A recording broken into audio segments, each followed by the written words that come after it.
together. We are like brothers and sisters. I know. I see the way it go. I said,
y'all ready?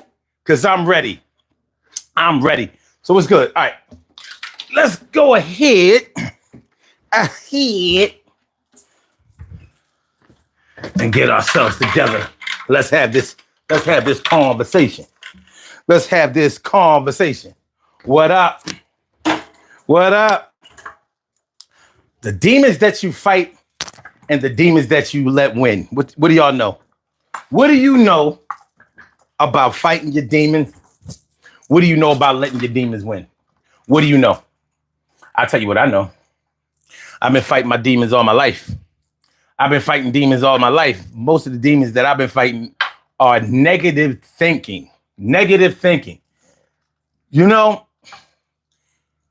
the demons in your mind, feelings of inadequacy, ineptitude, not good enough, not strong enough, not built for that, not lucky enough, not working hard enough, whatever it is. You know, the demons are the things that keep you back in life. Those are the things that hold you back. Those are the things that make you say to yourself, you know what? I can't beat that. So I'm going to have to try something else. I'm going to have to go around. I'm going to have to find a different way to be able to get into this fight and make myself relevant. Yes. Those are the demons that you may fight. Of course, we're going to talk about plenty more. We're going to talk about plenty more of demons because there are demons out there and there are demons in here and in here. Your mind and your heart, or should I say your head and your heart, your head and your heart. What are the demons? What are your struggles? What problems have you had for a long time? I'm not talking about things that just cropped up. And no, your bills that you have to pay are not your demons. Now, your inability or your refusal to pay your bills might be a demon. Your irresponsibility might be your demon. But the bills themselves, they're not demons. They might feel like the enemy, but if you really think about it, the bills that you have to pay are the demons of your own creation.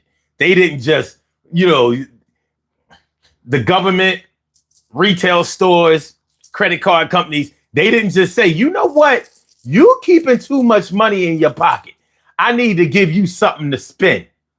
I need to take some of that extra cash away from you because because you nah. T carry right morning, noon, and night. It's always great to have my peoples going directly into your side. What up? What up?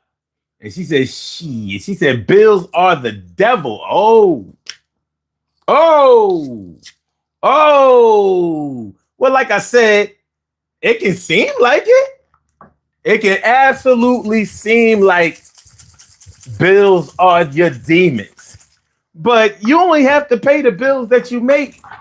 There ain't a bill out there that you have to pay that you didn't make yourself. Now you might be like, what about taxes? I didn't make no taxes. I'll give you that. But they only tax you on what you make. They only tax you on what you make, homie. This tastes a little different today, and I'm wondering why. I mean, it's good. And it's definitely dark. It's good, though. It's good. I'm just used to it being a little bit more robust. Oakland! My man Oakland, what's good? How you feeling? Tax in California kills me. Yes. California taxes are no joke. California taxes are no joke. But the property taxes in California are actually affordable. Everything else is totally through the roof. But the property taxes, from what I understand, don't get me wrong. Now, and the cost of properties may be high as shit. But the percentage of property taxes that you have to pay might be reasonable. That might be the best or biggest bargain in California. And you know, California is expensive as shit. California and New York, hard to live in California. I always wonder, how do the people in New York and California, how do they learn to adjust to the high prices? But then, you know, if you've never lived anywhere else and you don't know anything else or know any better, you learn to live within the system that you were born in. It's like asking an ant how an ant lives in an ant colony or ant farm, whatever. They're like, ants are my people. I don't know nothing about being no other bug. I'm an ant. Sometimes we get stepped on, sometimes we get sprayed with raid. But we be eating and carrying shit. T. Carey Wright says, my clothes and food were cheaper in New York. My clothes and food were cheaper in New York. You know why? Because you probably knew where to shop. You knew where to go for the bargains. You knew how to, you know, back in the day, a lot of people used to go to New York to shop because they had all of the fashions. They had all of the new gadgets. They had all of the, like, New York was the hub. New York was the city. That was where you went to go get all of the fly shit, especially in the 80s. In the 80s, in the Get Fly era. I mean, where was you going to go? Especially if you were anywhere in that tri-state area, you know, the Connecticut, the Jerseys, even parts of Pennsylvania, the top of Pennsylvania. We went to New York all the time, you know, going to Canal Street, Wall Street, Canal. You know, I mean, there were ways to get bargains, but because we were buying from the street vendors, we wasn't getting the first run shit. I didn't go to New York to go to those stores. I went to New York to go to the vendors. You know what I'm saying? Well, they had stores. They had stores that had, you know, the wink wink. They had the wink wink. You know what I mean? They had the wink wink. Whether you was talking about gold or electronics, you could get it in NY. But it was the same thing in Philly. Same thing in Philly. People in New York started coming to Pennsylvania for gear once the outlets started popping in Philly and other parts of Pennsylvania. Reading was a hot spot for people from NYC. They was coming because they had the Polo outlets. They had the Nike outlets. They had the Timberland outlets, and they didn't have to pay no taxes. New York pays taxes on everything. Food, clothes. We don't, in Pennsylvania, we don't pay taxes on food and clothing. And in Delaware, they don't pay taxes on nothing. There's no retail, you know, what do they call it? Retail? No, what do they call it? What they got? Retail. No, it's not retail tax. It's definitely not income tax. What is it? Tax on stuff that you buy in the store. They don't pay that in they don't pay that in Delaware, New Hampshire, and Vegas. Canal Street, they sell wholesale. Yes, yes, but we would go up there just for certain pieces. Get your Gucci, yo Louis. Geez, the bus trips to the outlets. Yeah, you know yeah. I mean, you know what it is. You know what it is. Hold on, y'all. Hold on. Get right over here. All right, good. Yeah, outlets was killing it. I ain't even know. I had to get put on when I was in college. You know, my people's from New York. They would be like, "Yo, Pennsylvania's the bomb," and I was like, "What Pennsylvania?" They was like, "Yo, we be going to Redmond. Man. Oh, we be coming up. They don't have no tax in Philly." I was like, "What you mean no tax?" They were like, "Well, you know, on clothes and food, y'all don't have no taxes." Oh, wow. Yeah, that's me being born there. I didn't know no difference. I didn't know no worse until you go to New York and you realize they tax on everything. Damn near taxing on the tolls. All right, Oakland says, man, I went to a gas station to get some Sprite and Jolly Ranchers, and that was like $11.75. God, yeah, that's yeesh. Yeesh. Peace to you. Hit the like button, y'all. Share the show. Subscribe to the channel if you haven't subscribed to the channel. Hit the like button, share the show, subscribe to the channel if you haven't subscribed to the channel. So we're talking about the demons that you fight and the demons that you let win. Why would you let your demons win? Well, it depends on the demon that we're talking about. We all have our struggles, you know, that we may really wage war against. And then there's some things about us that we know ain't right. And we be like, well, it is what it is. Now, when we talk about your demons, for me, I'm talking about the things that really hold you back from being the best person, not only to yourself, but to others as well. These are, I'm talking about the things that stick out like a sore thumb, even if they don't show on your face. A demon like depression. A demon like depression. Now, anybody who has ever battled depression or suffer from depression knows that shit is crippling. It's debilitating. It makes you want to take your own life. It makes you feel like every day is a day not worth anything. And so it's an absolute demon. Grown woman, don't try me. What's good? Grown woman, don't try me. Walk right by me. What's going on, my? Good to see me some you. Good to see me some you. Hope everything is good with you. Hope everything, every last thing is good with you. But yeah, so a demon like depression is something that a lot of people battle. But guess what? A lot of people decide not to battle it. Some people figure, well, look, I know how to make money, but I don't know how to battle this depression. I know how to shake a tail feather. I know how to put my legs in the air. I know how to put a this and a that. But sometimes I'll be feeling down. And I mean down, not the regular, shit. You know what I mean? The Eagles didn't win the Super Bowl. Not that down. I mean, like,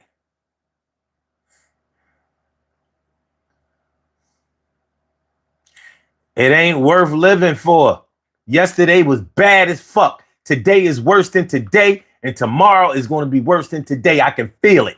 I already have bad days scheduled for the next 365 days.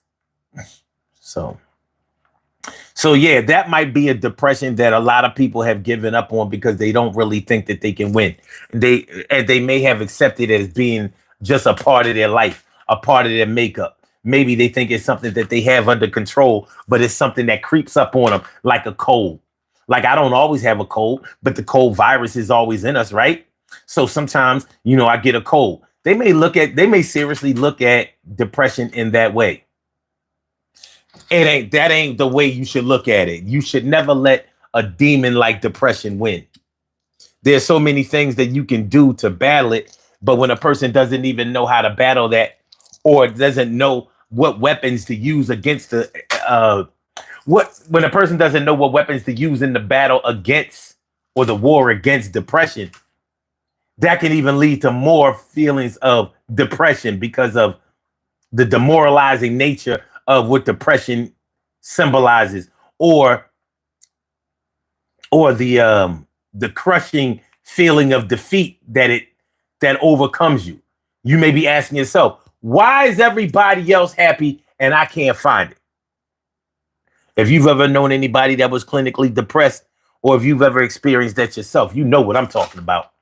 That's not something that you want to win. A lot of people battle it with medication, and some people battle it through self-medication, which is terrible because that leads to more demons. So I'm trying to get rid of my depression, so I'm smoking it away. I'm trying to get rid of my depression, so I'm drinking it away. I'm trying to get rid of my depression, so I'm drugging it away. Not understanding that all of those things actually add to depression, cause depression, prolong depression, empower depression. Yeah, you trying to drink your troubles away, not understanding that physiologically that actually makes you more depressed.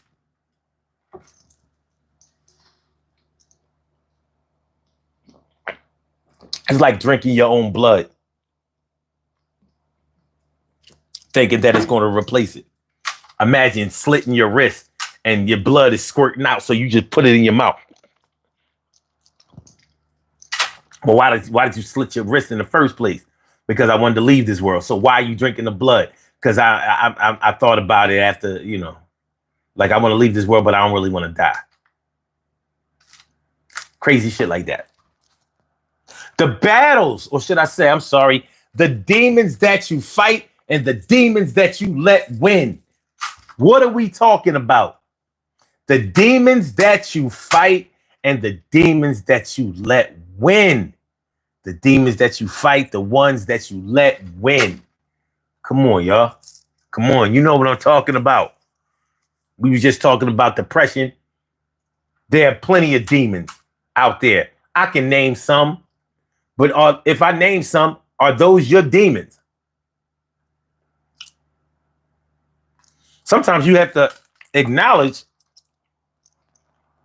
that something is bad for you before you can start to fix it. I don't like having food in my teeth. That shit drives me crazy. And here I am trying to fingernail it away. It worked, though. It worked this time. Jealousy is a demon. Ooh. Ooh, yes, it is. And how many people admit to themselves that they are jealous?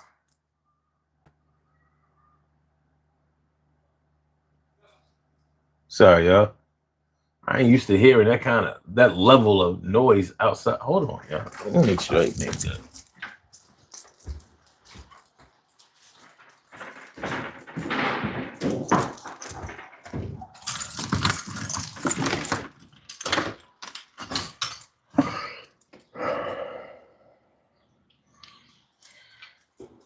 All right. We good.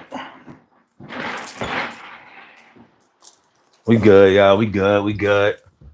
Levels is good. Levels is good. Levels is good. Yeah. But yeah, jealousy. How many people admit to being jealous or jealous-hearted?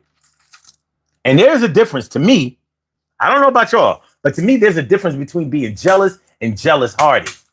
When you're jealous, you are active. When you're jealous-hearted, you're jealous, situationally. You have triggers. You have things that trigger your jealousy. Like, I was good, until this motherfucker got a new car, a new house, a better job, more money. I wasn't jealous as long as I was able to compete. But now they getting farther and they're acting funny because they doing better in life. And they may not even really be acting no different. You know, when you jealous of somebody, you'll conjure up in your head that somebody needs to have something taken away from them because they doing better than you. Jealousy is a demon. How many people really struggle to fight it? How many people fight that demon?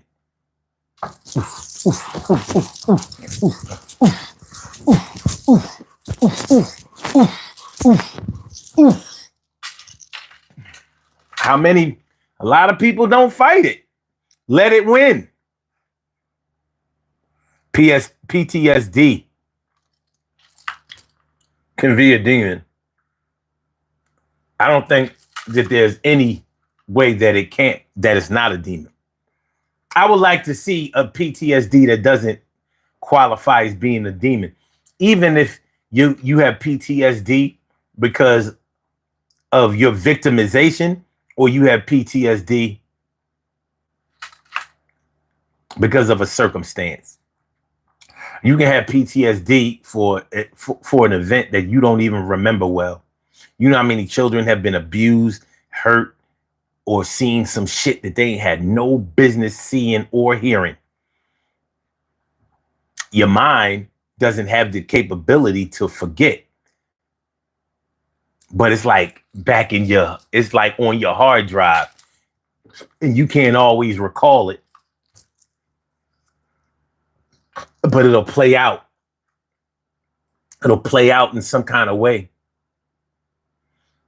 My dad, may he rest in peace, used to do hypnotherapy. So he used to be able to bring those past traumatic events out of people and help them fight it.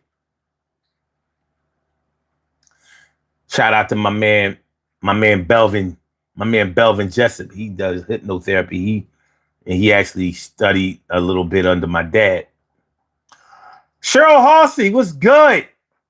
How you feeling?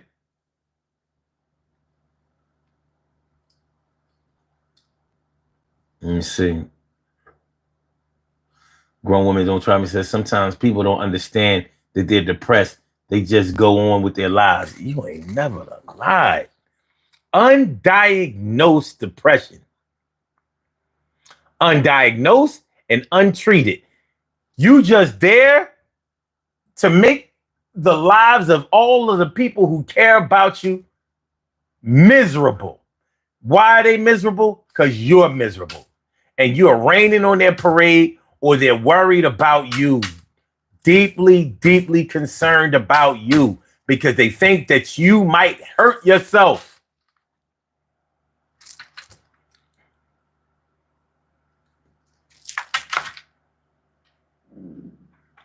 I'm getting this food out of my teeth. I'm getting it out of there. I'm getting it out of there. Let me see. TK Wright says, many people relish in the adrenaline that comes from jealousy. I wish I didn't even read that. That's fucked up. Some people relish in the adrenaline that they get from jealousy. Damn.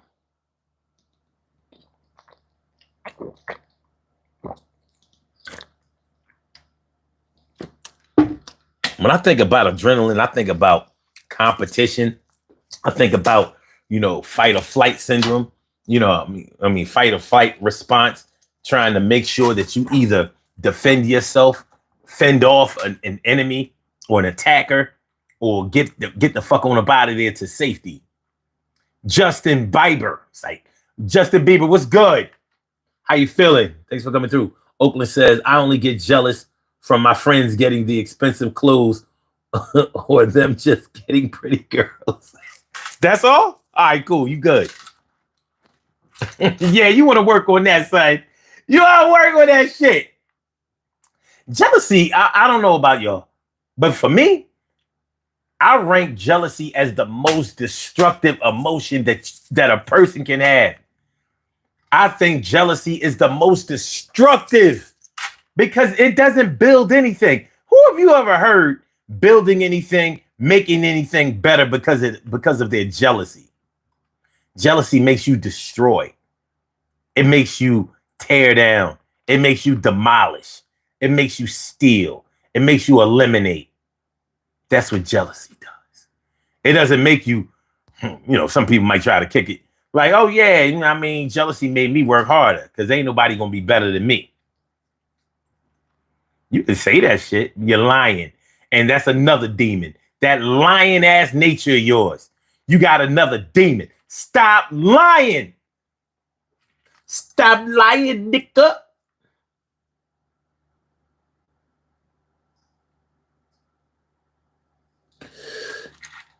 Oakland says, yeah, I saw your DG with your dad. What, from years ago? Yeah, me and my dad used to do videos. He's been in a few of them. He's definitely been in a few of them. Listen to this. Oh, he said your gold chain is dope, man. Appreciate that.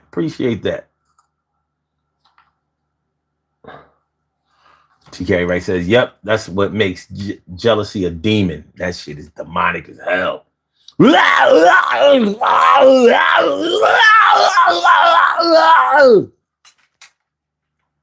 But worse.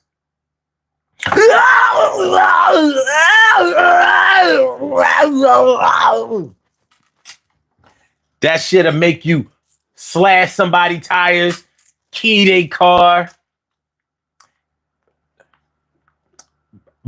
try to burn down their house, commit arson, lie to somebody's woman or they man, tell them that they doing something that they not doing or maybe are doing, but ain't none of your business telling. You out here telling niggas his business, but you ain't got no business to be minded by somebody else's. You need to shut your fucking mouth, nigga. You know, always talking shit on niggas. Niggas gonna slap the shit out of you when they find out you've been the leaking source of information and telling on niggas. And you don't even feel bad about that shit you be doing, do you? You don't feel bad about that shit. You know why? Because you's a sucker. You's a sucker. You can't get nothing that other niggas be getting, so you just try to tear down the shit that other niggas get. Bitch ass nigga.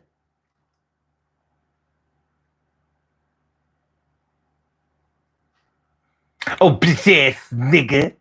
Stay the fuck away from me. Oh, bitch ass nigga. Snitch ass nigga. Rat ass nigga.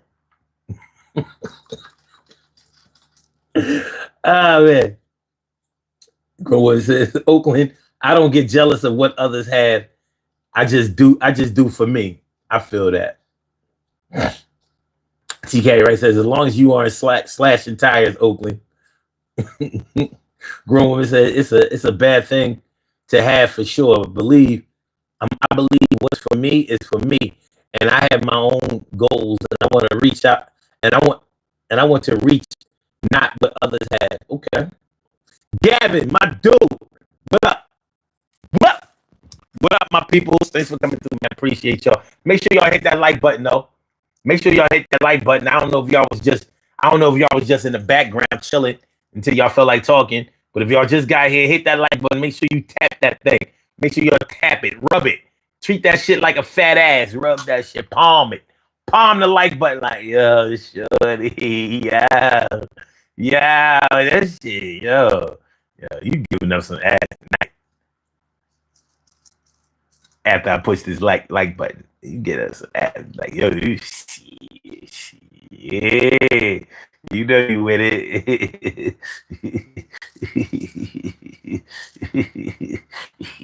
All right, anyway. Grope the like button.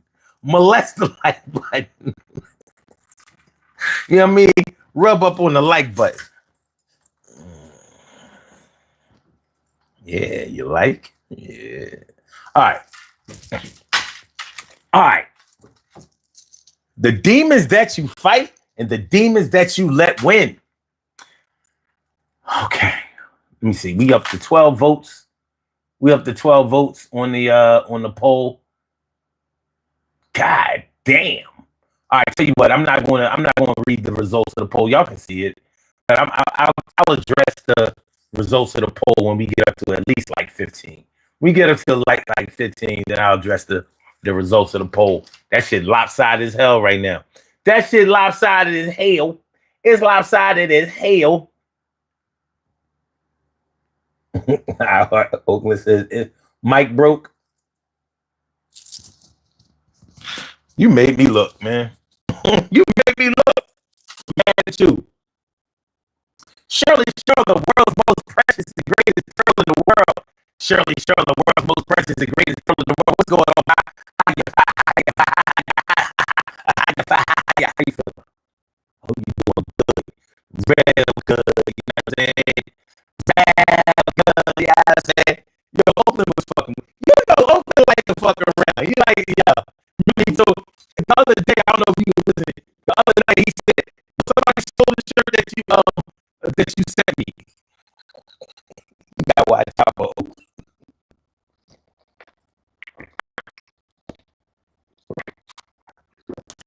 He admitted he was lying. He admitted he was lying. He was lying. He was lying. I said, dude, your mic broke? Nope. Something wrong with your device, son. What should I say?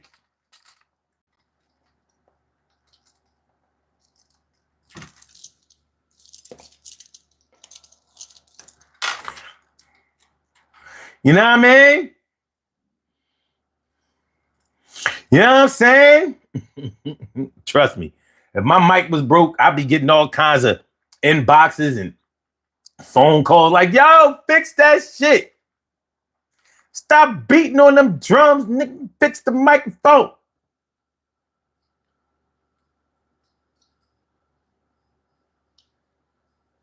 Wait, some of y'all really can't hear?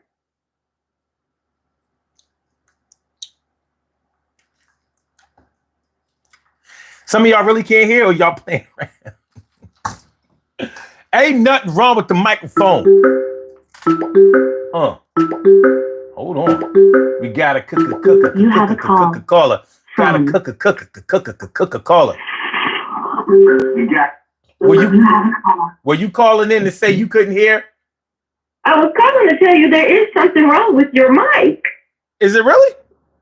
It was. It's not that you can't be heard.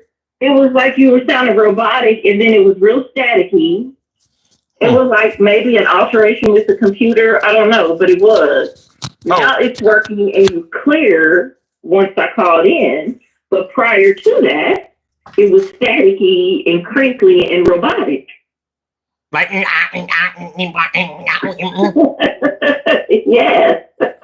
I mean, I don't know. This shit usually be coming through clear. It be coming through. Hold on, let me see something.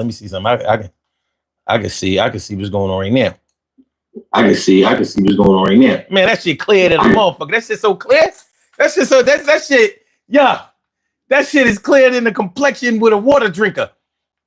And it's loud, son. This shit loud. Shit bad loud. It's 6 now, so you're good to go. All right, but since you called in, you've been fighting demons? You be fighting demons? Huh? Do you? Of course. Oh, yeah. What demons what demons have you fought, and what demons are you letting win? First, let me say, I live with a demon. This demon does not respect me, does not respect that this is my house, my home. It bullies me every day, all day. And now this demon is taking a nap so it can be up later on, getting on my nerves. You talking about that damn cat. Demon. You talking about that damn cat. That cat is not a demon.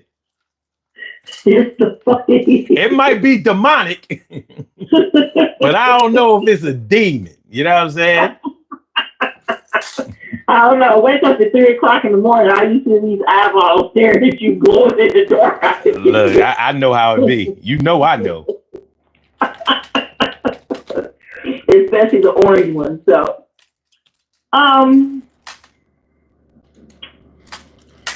I think, well, I know my biggest demon is my temperament. Um, and I've grown to control it somewhat, but not always. So that's why I tell people, listen, my demons and I get along very well, so please do not bother them because I let them free. And let me be clear, I'm not saying it because I think I'm tough, because I'm not. But I just know my reaction isn't normal. Okay. So because of that, I just don't. Please don't bother me. Wait a minute. Hold on a second. Hold on a second. Sure. You have a call from Troy. All right. Go ahead. Go ahead. Hey, Troy. So because I know me, like I've grown, like I said, to work on it. I'm just gonna say work on it. I don't work as hard on it as I used to have to in my teens and 20s. It's a lot better now that I'm more mature. But because I know my temper is one demon, the result of that brings on two others. And one is revenge, and the second is the lack of forgiveness sometimes, depending on the situation. Okay. And I allow these things to sit inside and fester and grow and get leaves and branches and roots. And when it starts to do that, then it's just all bets are off. So that's what I try to work on is my temperament, because I know that's the demon I've had my entire life. Okay. And I used to suppress it for a long time. And then I just didn't care anymore. But then I knew once I became a parent, I had to work on it. And it was difficult, especially in my 20s. Still young and full of everything. So it wasn't as easy. And the unfortunate part of it, I believe, is that has developed in my son. And he has not learned to control it at all. And it's worse than ever. And I don't, even for me, it just depends on the situation. Like I said, communication is big for me and big to me. And I think it's an important part of being an adult and being mature and just getting issues out on the table and wiping them off. However, when I am angry, I don't care about communicating. I don't want to talk. I don't want anything. And just best not to talk to me when I'm enraged. Just don't touch me. Don't breathe in my face. Just get the fuck away from me. Okay. Because I allow my demons to do whatever they're going to do. And it's not always good. And so the other side of that is, after all the destruction has taken place, then I feel bad and then I cry. Because I'm a baby. Like I'm a big baby. I'm very sensitive. So after everything has happened, I feel bad. But then I don't feel bad enough to be like, well, I'm sorry. My response to that is like, I told you not to do this. I told you not to take me there. So there's a part of me that lacks the empathy after I've allowed my demons free. Okay. So, and that's one I've always fought. And I still fight it now, but not as much because I've learned not to let as many things anger me to rage. But that's a big one for me. That is, my temperament is a bit, my tongue is sharp. And I know it is. Like, I know it's that level before the rest of it comes. Okay. If I start getting slick until it's disrespectful, and you tell me you're going to slap me, you're going to punch me, now I'm taking it to 3,000 degrees because I'm getting ready for you. Okay. If it reaches that level, then it's the next action is the rage. And I'm aware of it. The bad part is sometimes I can't control it. So Okay. there's that. So are what you are describing, are those anger issues, or well, first of all, would you describe those as anger issues, or are they born out of frustration or from something else that's going on? Do you think that they have another root cause? I mean, are you just irritable? Does it come from, like, what's the source of your anger? I think it's years of just allowing things to happen. That's the root cause. Just years of allowing everything to happen and not saying anything and just watching it. Okay. Years of, for example, when my son was born, before he was born, I didn't care. Like, quit talking to me. I don't give a damn about whatever you're talking about. But when he was born, and I'm just talking about family, that's probably the root is family, to be honest. Um, but my son was born, before him, I didn't care. But once he came into this world, my thing was I never want him to be disconnected from family. Mm-hmm. So I allowed anybody who was related to him to date anything, and I just bite it and eat it and hold on to it and suck it down. Mm-hmm. Just because I never wanted to of any kind of risk from any bloodline associated with him. And I just thought parenting, that's the thing you do. You never want any kind of disassociation with your kid from your bloodline. So I allowed his grandmother on his stepfather's side to say whatever. I let his father say whatever. I let his aunts and uncles say whatever. And even some of the members on my side, I let them say whatever, and I just ate it. And it would piss me off to another level. But I never wanted him to see that. I never wanted him to. I didn't want him to deal with some of the things I dealt with coming up with family. Okay. So I call myself maybe protecting him, but that festered inside me for so long. And I mean, a good 20, 30 years. And now it's just different. It's just different. There was a moment in between where it was just insanity. I first turned it on. I was listening, trying to do some other stuff, and I heard you say something about diagnosed depression. Undiagnosed, yeah. And I believe there was a moment where I was there. Okay. Because things would happen and people would say and do stuff, and I'd go and I'd just cry. I remember there was a moment when, because my son's father's side, they're different nationalities, and they come from a different financial class. Okay. And so when they got involved, his grandmother was good at talking about her money versus my family's money. Okay. And I never said anything. I let her do it. She focused on what they look like and compared to what we look like. I never said nothing.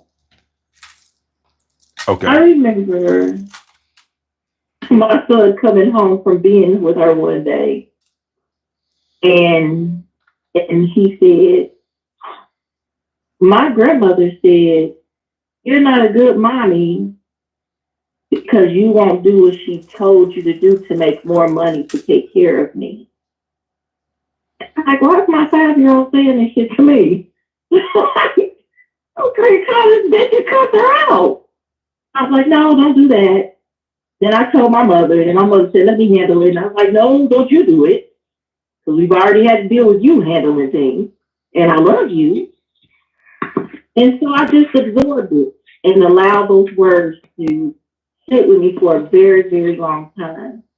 And his grandmother would come around, I'd smile, and I'd be okay. But I go in my room and I cry my eyeballs out. Mm. So, but I started to fall into something dark after a while.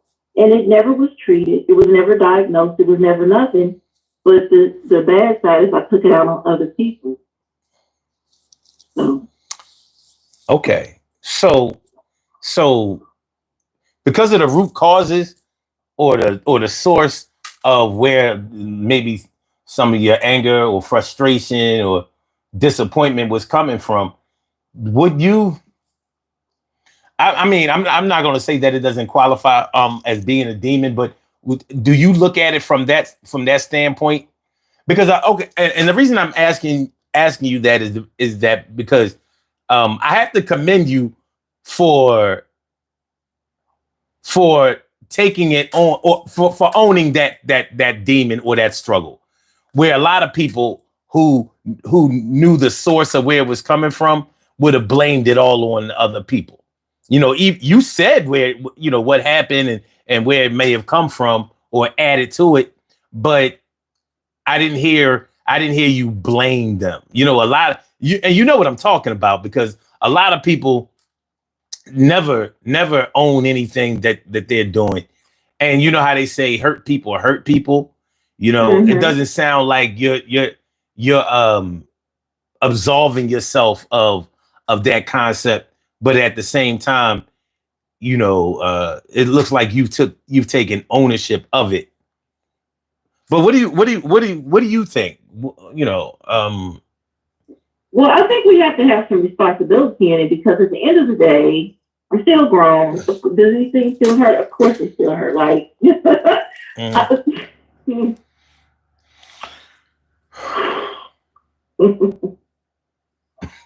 Mm-hmm. as I'm saying it, I'm fighting the reaction to it. I understand. I understand. However, I'm allowing it to.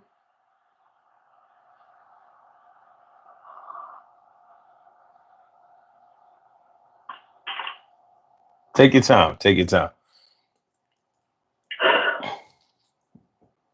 Yeah, take your time, man. You ain't got to rush that. You want to bring Troy in?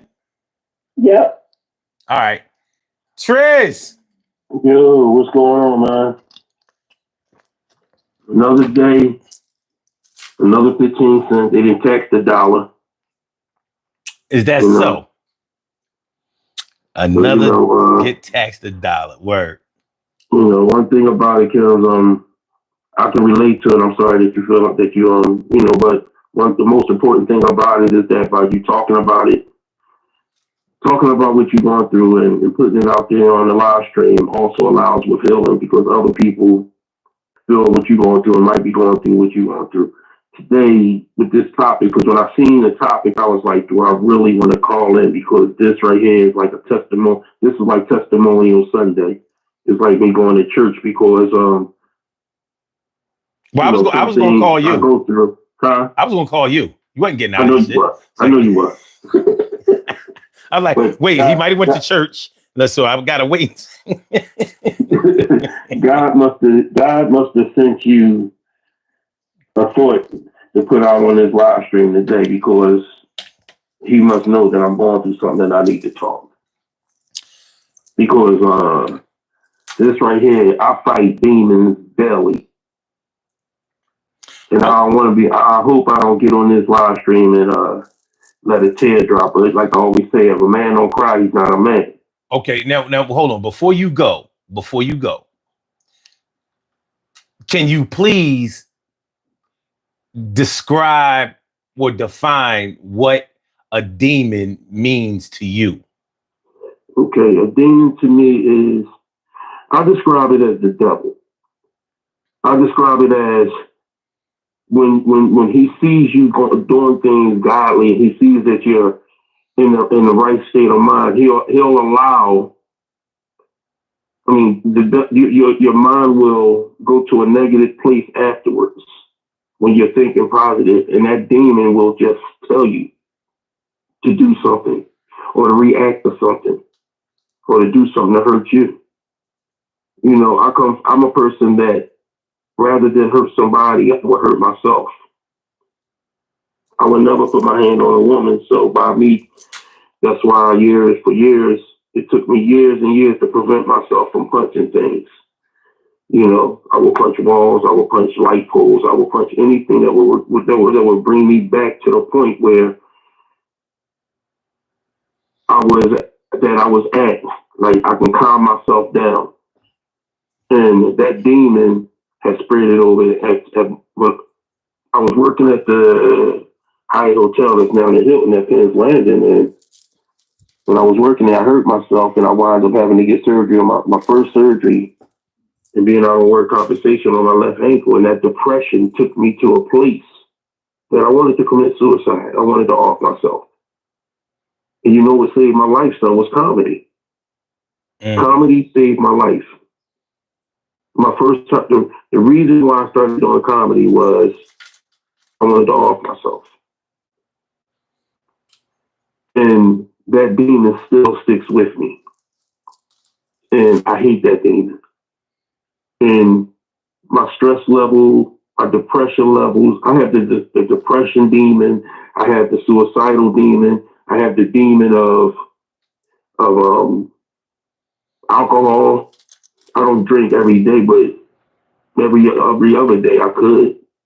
And the other demon is a substance abuse demon too, Tylenol PMs to make me sleep when my mind is overwhelmed. And that's the problem. You know, and I know parts of me is hurting. Like I know parts of my liver might be hurting. I know parts of my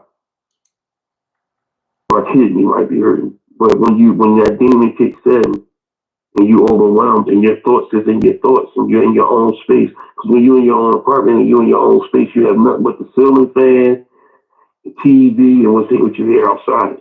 Majority of the time, it's your thoughts that's whispering your demons. So no matter how much positive you think you want to do, you don't do it. You think about every negative thing, and then you think about negative things about you.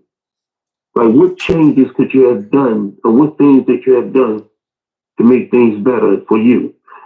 And the thing is, owning your own shit, you can own your own shit, but the fucked up part is when other people don't own their own shit. Mm-hmm. The part that when you say hurt people, but they don't know how to not hurt people, because when you look at who they were brought up by, you say, damn, I can see why they don't know how to understand that shit. And when people can forgive other people for their bullshit and their own discretion, but they can't forgive the person that's there with them, that's the shit that's bothering me. You know, you lost your father the same year I lost my mom. Yeah. You know, and that's taking a toll because I heard my older brother tell me that your mother don't trust you, your mother don't love you, your mother this. It got to the point that I told my older brother, I said, listen, I'm gonna put it to you like this. If I see you in life, if I see you in fucking life, I'm gonna fuck you up to the point where they're not going to be able to recognize who the fuck you are. And it's not going to be gun, weapon, or nothing. It's going to be strictly fists. The way my niece and my brother did my mother, and they didn't allow me and my other brother, and my brother that's a pastor, to try to help, is bothersome to me. Mm-hmm. And I think some of that right there is like what's destroying my blessings. Because I think God is like, you got to let things go for me to continue with you. You know, and I want to let it go. But when you're in your own thoughts, you think about everything. You think about your children. You know the circumstances I'm going through right now about being out of work compensation and all the dilemmas I'm going through. I don't want to put everything out on a live stream. You know, and then I just got another big, major situation that came in on my front door, on my apartment door, because work compensation is denying my claim. So now I'm going through having to try to deal with this now. So every time I'm thinking that I'm either 2, 3 steps forward, I'm negative 15 steps back. So now I have to sit back and reassess everything on what I need to do. And when you feel as though you don't have nobody there for you, when you have been there for every fucking body, your ex's family, her father's funeral, her aunt's funeral, her mom when she was getting evicted, her mom when she was on a substance abuse problem, and somebody came and whooped her ass and I had to pay money out for that, her mom's rent, her brother, every fucking body. When you've been there for every fucking body, and people don't know who the fuck you are and they can't even be there for you just for an air. I sit here in this parking lot and my phone don't ring at all. Just to say, yo, you're breathing. 9 times out of 10, the people calling you.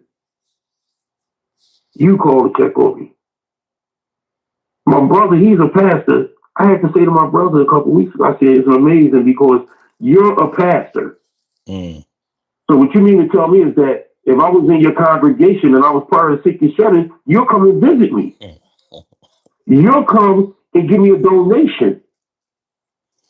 You'll call me on a regular because I'm tithing with you. And the Bible say,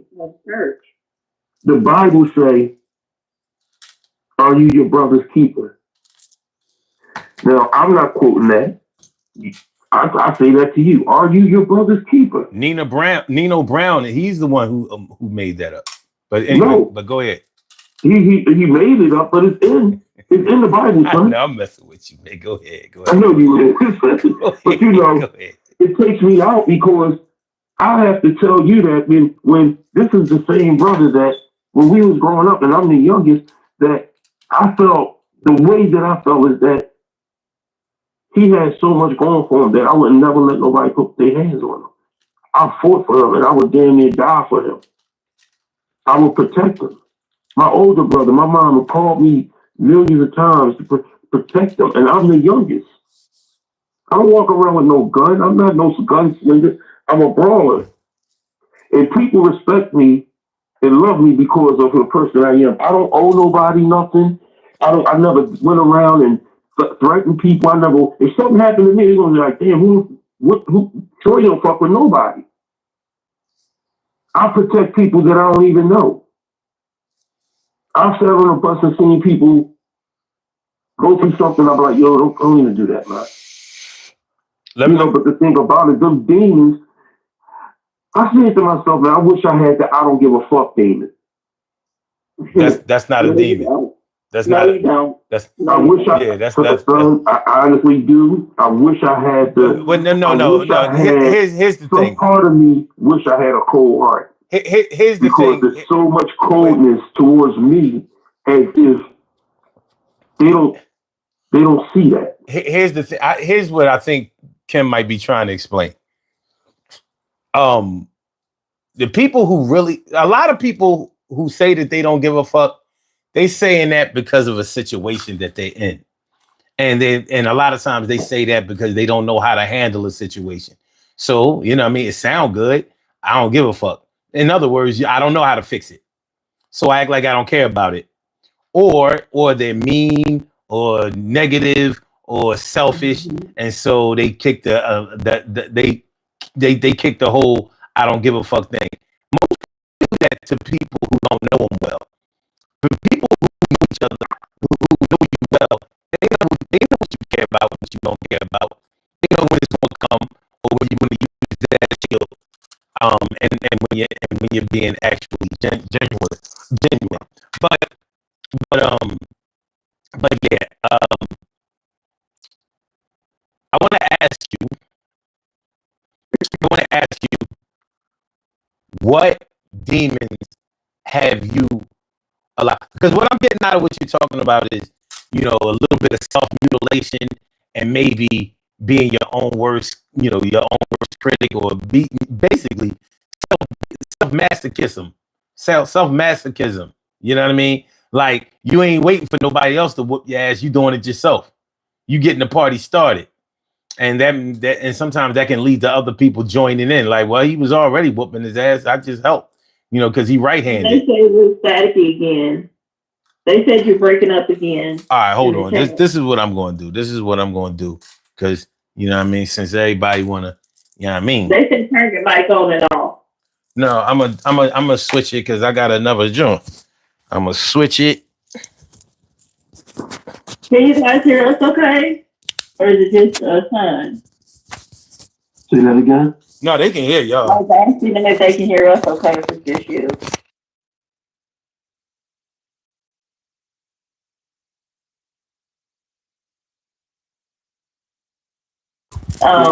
And thank you everybody in the chat. What I was gonna say is, you know, even though we know the root cause of these things, and Troy, you just said some things that I'm like, maybe this root cause is even deeper than we realize, because you touched on something and I was like, sometimes it's just down church. And I use that term as boldly and loudly as I'm saying it, the church.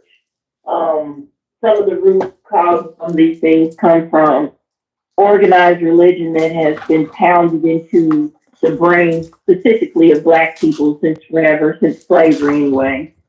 But even though we know the root cause of this and we know where it comes from, it's easy to place the blame on everyone. But as we mature and get older, we have to accept some of that, you know. And I'm just speaking for myself specifically.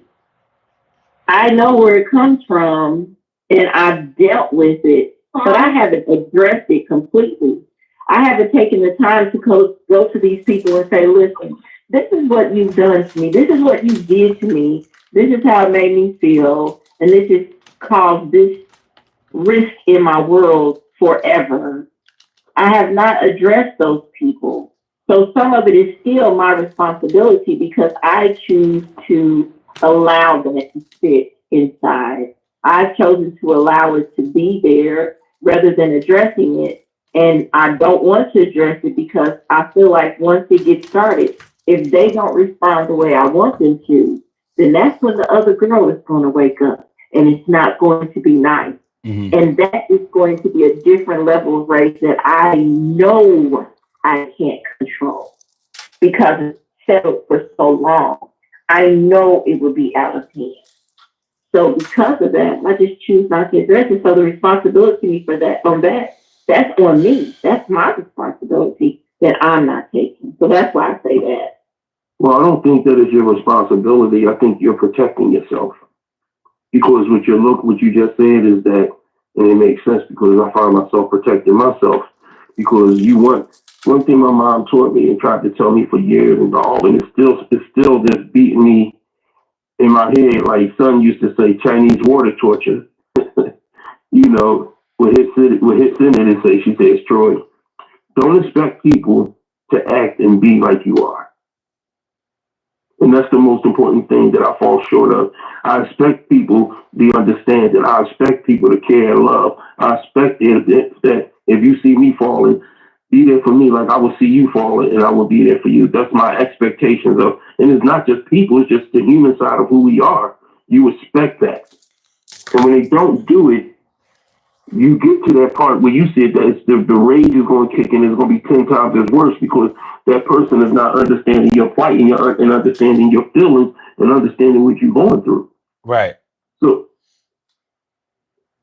you know, so when that happens. Wait a minute, let's do a mic check real quick to make sure he's good. No, we good. Okay. You know, so when that happens, you get to that point that you mean to tell me I didn't set up here and I opened up my vulnerability and I opened up my heart and I got emotional in front of you and I'm telling you what I'm feeling and I'm telling you how I feel and I'm telling you what you need to change for the betterment, not just of our relationship, but of our life. And you just, and in your mind, you took one bit out of what I said. I didn't give you a whole soliloquy. I didn't roll out the damn paper and read out a whole soliloquy. And you just took one word and you focused on that one word. It's like getting in an argument with a woman, and I'm just using this as an analogy. It's like getting in an argument with a woman and you saying everything right. I mean, a disagreement or a debate with a woman, you saying everything right, the reality of what's going on. As soon as you call her a bitch, she harp, well, you just called me a bitch. All that other shit don't mean nothing. You just blatantly ignored everything else I was saying, and then by you ignoring everything else I was saying, it heightened my anger and my rage, and I just said, "Bitch, oh, now you just forgot that whole soliloquy of everything I just said, and now you focused on the fact I called you a bitch to cover up the fact that you don't want to face the fact of the things and the real shit that I just talked about." Okay. Okay. Hold on. Let's slow down a little bit. Okay. So these demons that y'all talking about, they evidently they both have a source. Now, are these demons that you've been fighting, or are these demons that have been winning? And I mean winning not because of the strength that they have that they use against you, but because you've just decided that, well, I ain't no use in fighting them because I can't win anyway.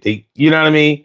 Like, because sometimes we can get demoralized to the point where we will just accept the demon in our lives. Now, I was thinking more along the lines of like when a person is addicted to smoking or drinking or substance abuse or something like that, and they may have and they might say, "But look, everybody has a vice." You probably heard people say that everybody got a vice.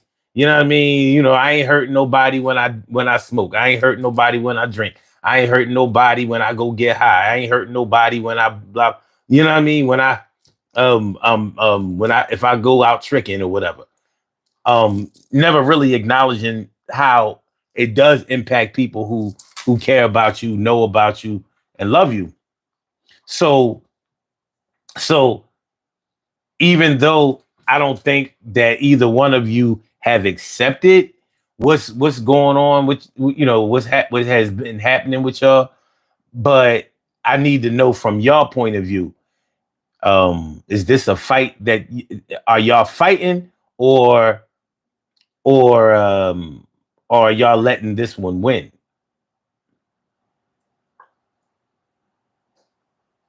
I'm To be gonna just honest, be for me, first, it depends on which day of the week. Okay, And okay, sometimes I want it to win. That's my honest truth. Sometimes I'm okay with the demons. That's why I say I don't fight my demons anymore. I just let them do what they want to do. And I let people decide if they want to wake them up or not. That's where I'm at in my life now. I let you be the decision maker how the rest of the day is going to go between us. you okay, know how I do mine. Mine is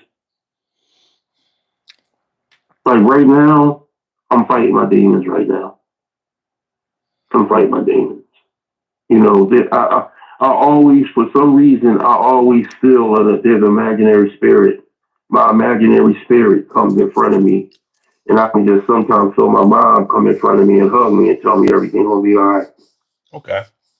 And I What? can just feel myself telling me everything is gonna be all right, and I just feel part of me leave me and say, calm it down because you can take this to a whole different level. And that I said to myself, I said I gotta get back out there and do comedy because like maybe if I can get laughter back into me, uh, some of this shit can go away.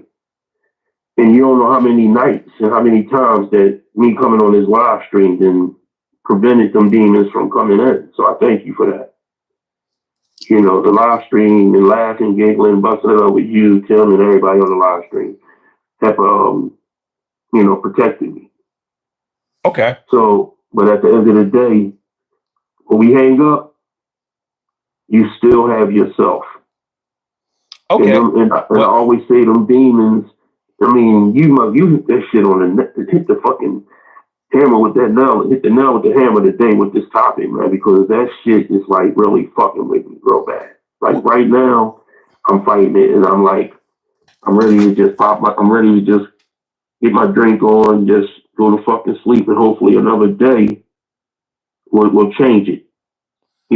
My thing is I need rest. I need to calm my mind down mm-hmm, because the mind can fuck you up. mm-hmm. You know, and the thing is that when you love hard, you care hard. You want other people to love hard, you care hard, but they can't. They can't do that. It's like they have a tendency to not understand that life can be lifing, but when my life is lifing, when do you care to fuck about me? Where are the hugs and love and the kisses and the understanding coming in at? Period. That's it. You know, and that's the only thing I try to have I try to keep my demons within myself now. Physically, when it comes to reacting to certain situations, allow that demon to go out. But I try to always tell people, because I had to tell the supervisor at my job, and I had to explain to him. I said, "Please do me a favor." He said, "What's that?" I said, "Please do not allow me to have to do something to you that you don't deserve because of what I'm going through, sir." I said, "Because the way that you're disrespecting and you're talking to me, and the way that you belittle me in front of my peers is going to create a reaction. Because behind every action there's a reaction, and your action in your mouth is going to create my reaction, and you don't deserve what I'm going to give you. You don't fucking deserve it."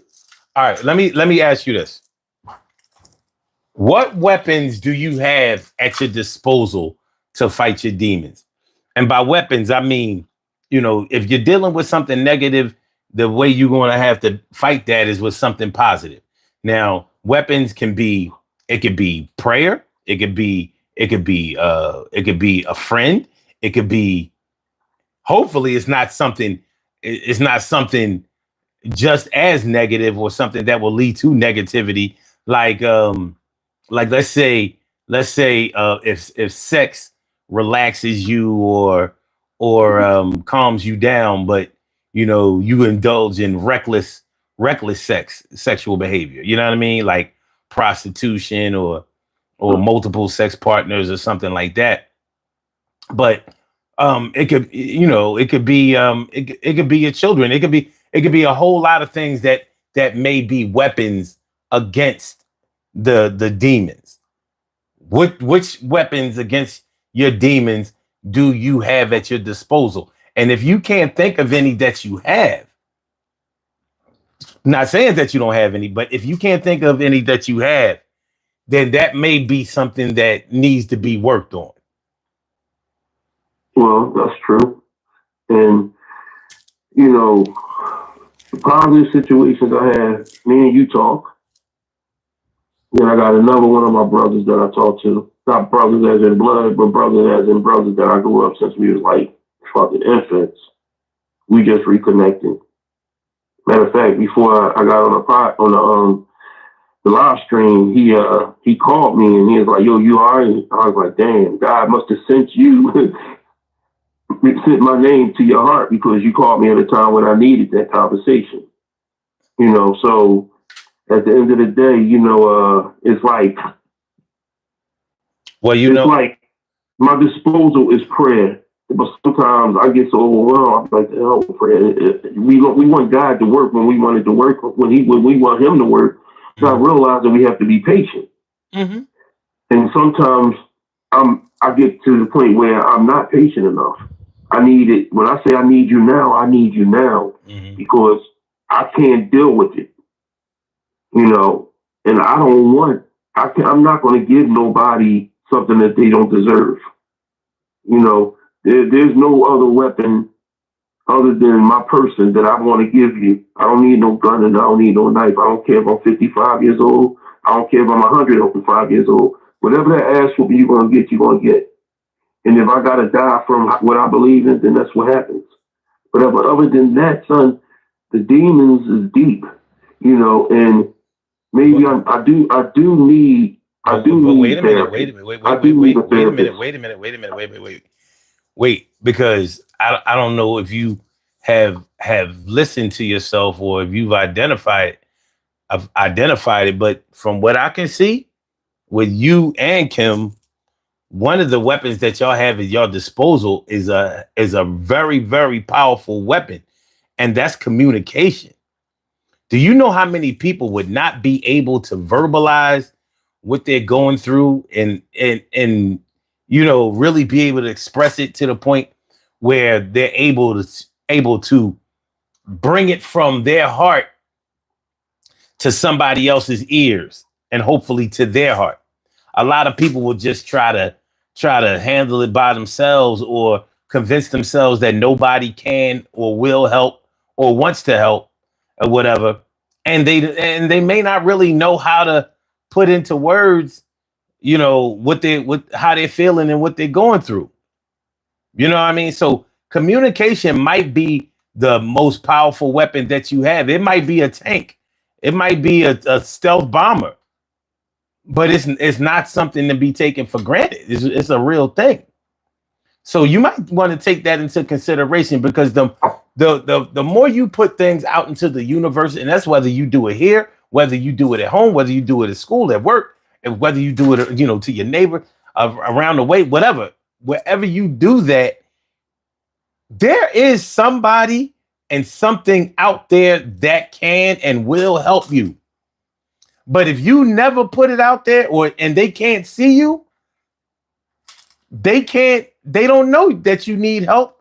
So they might not be there to help you when the time comes that you need it. For example, I've talked about on this show, people dealing with cancer or other terminal illnesses and things like that, but especially cancer. For some reason, with cancer, a lot of people who are diagnosed and are battling cancer, the ones who do battle it, a lot of them, choose not to disclose that they have the illness. Like it's like it has the stigma of AIDS back in the day. But some people are just so strong-willed that they don't want people crying about them. They don't want people being sad. They don't want people, worrying about them and all of that. So they suffer in silence. And by the time that they finally let you know what's going on with them after they done lost 150 pounds or some shit like that, and they already stage 4, now they reaching out, and now it's too late. So at least what y'all are doing is making sure that y'all not waiting until it's too late. Y'all not waiting until it's 11:57 in order to get the postmark on that letter that is going to be invalid if it's not turned in by that day. So that's not something that you should take for granted, and please don't. But that power of communication is a powerful tool that a lot of people don't have. And the two of y'all express yourselves eloquently. And I don't think that there's a person listening that does not understand what y'all are talking about or what y'all going through. And that's whether they're going through the same or not. If anybody out there is experiencing the things that y'all experiencing, trust me, they feeling that right now. But they may not have that power of communication. They may not be there yet. They may still be in their private stage or their secretive stage, or I don't want nobody messing over me or worrying about me. I'll be all right. I can handle it. Nobody else can, but I can. And that's a fucking lie. Mm-hmm. Things get heavy for people in everybody's life. Nobody is happy one day or, I don't know if y'all have ever been through, sometimes when people see you navigating your way through life and handling your problems or doing well or trying to climb up out of holes that have been dug, or, doing the best that you can. Some people are so inspired by that. So they may say something to you like in their depression or in their hurt or in their pain, they'll tell you something like, see, you don't have no problems. You know what I mean? Yeah, I heard that. Yeah. Like, it's absurd. And at certain times in your life, that might actually piss you off. Like, the fuck? It doesn't. You know what I mean? Like, you don't know what's going on here. Like, just because I'm not sharing or I'm not radiating what I'm going through, don't mean I'm not going through. So you good at covering it up? Are you just trying to survive? Yeah. You're just trying to survive. Listen, sometimes it's time for you to let things out, and sometimes it's time for you take care of some other shit, and then maybe you can let it out later. You know what I mean? You might have to go to the laundromat, and before then you got to go pay an electric bill, and you got to make sure that your phone don't get turned off, and you got to pick the kids up, and the grandkids. And the grandkids want to spend the night. They want to be with Nana and Papa. You know what I mean? There may be a whole lot of shit that's going on that keep you too busy to concentrate on your own shit. But soon as you get a little time alone, then here go the demon. Like, yo, what's up, nigga? Ha ha. Yeah, thought you was running from me today. I'll let you go ahead. I'll let you go ahead and do your shit. You know, but remember this. That is the demon of negative thinking. And that demon is strong as fuck. He don't need no help. We help him. We've been helping him. We help him fuck us up. Negative thinking. This ain't never gonna happen, or they ain't gonna do this, or it's gonna be same shit, different day. You know what I mean? That's all negative thinking. And it's easy to get caught up in it because it's born out of frustration. It's born out of disappointment. Well, why would I believe that it's going to be any different today when they've been doing the same shit? But guess what? We've been doing the same shit too. It's not everybody else that's been doing the same shit. We've been doing the same shit. And one of the same shits that we've been doing is helping that negative thing get back to us and fuck us up and follow us around everywhere we go. One of the ways that you can combat that shit is to write that shit down. And I'm force glad you said that. Yeah, force yourself to go look at that thought every day. Because after a while, you're gonna get ashamed of yourself, like, oh. Ah, shit. Yeah. Oh, wait. So yesterday, I was, you know what I mean? I felt this way. And the day before, I felt this way. And those two ways are too similar. Maybe I need to not do that today. You know what I mean? It's one of the techniques. It's one of the proven clinical techniques of how to get rid of depression. But that's one of the weapons. That's one of the tools. They're right there. Oh hell yeah! It's strong as fuck. But guess what? It goes along with the first one. That's a form of communication too. You're just communicating with yourself. Pretty fucking good. It's a lot better than the negative voices in your head telling you, well, why should I help this old lady across the street? She wouldn't help me. I mean, one time she cussed me out for nothing. You know the bitch crazy. Shout out to Miss Cynthia. But you know, you already know. You know what I mean? You forgave her, but you ain't forgiving yourself. But it's more than just forgiving yourself. You have to give yourself life. God ain't just going to breathe life into you. He's going to give you the tools that you need in order to build your life. Now, think about what a lot of people do with their tools. If it ain't nothing around pressing to be fixed, them tools just sit in the box and, yeah, I mean, they ain't fixing nothing. They ain't doing nothing. They collecting dust. You ever fuck around and forget that you had tools? It's easy to do. You know, shit like a tape measure. People be like, yo, you got a tape measure? Be like, you know what? I had one. Fucking kids. Tape measure. You know what I mean? That shit right in your bathroom junk drawer. You know what I mean? Maybe in the kitchen. You know, everybody got that drawer in the kitchen that don't got no utensils in it, no spoons, no knives, no forks, no nothing. It's a whole lot of shit. Ketchup packs, plastic spoons, you know, like batteries that don't even, shout out to all y'all motherfuckers that change batteries and don't throw them away. Like, it's low, but it ain't all the way low. So, you know what I'm going to do? Like, it's low, but it ain't dead. So you There is know, a like jar in the freezer. There is a drawer in the freezer. yo, we got the reason I'm bringing up this shit is because we do these things like not throwing away the battery. We think that we're conserving and practicing for a better day, not realizing no, we need to throw that shit the fuck out and make sure that the batteries are fresh That's because so it's a but it's a mindset. It's a mindset. You're not you can't always look at it like you're throwing away something useful. You may have to look at it like you're practicing being useful. You're practicing making sure that you are up to par and that the things around you are up to par also.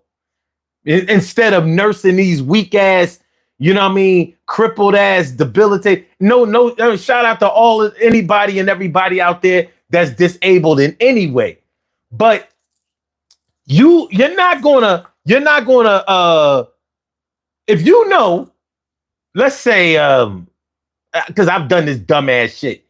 I know that I need to go out and do a video shoot and I didn't charge the batteries all the way. So I know the battery's only like maybe 75%.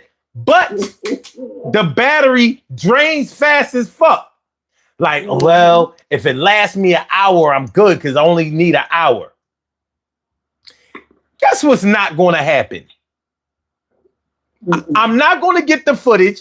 The footage that I don't get is going to be the footage that I wish the fuck I had.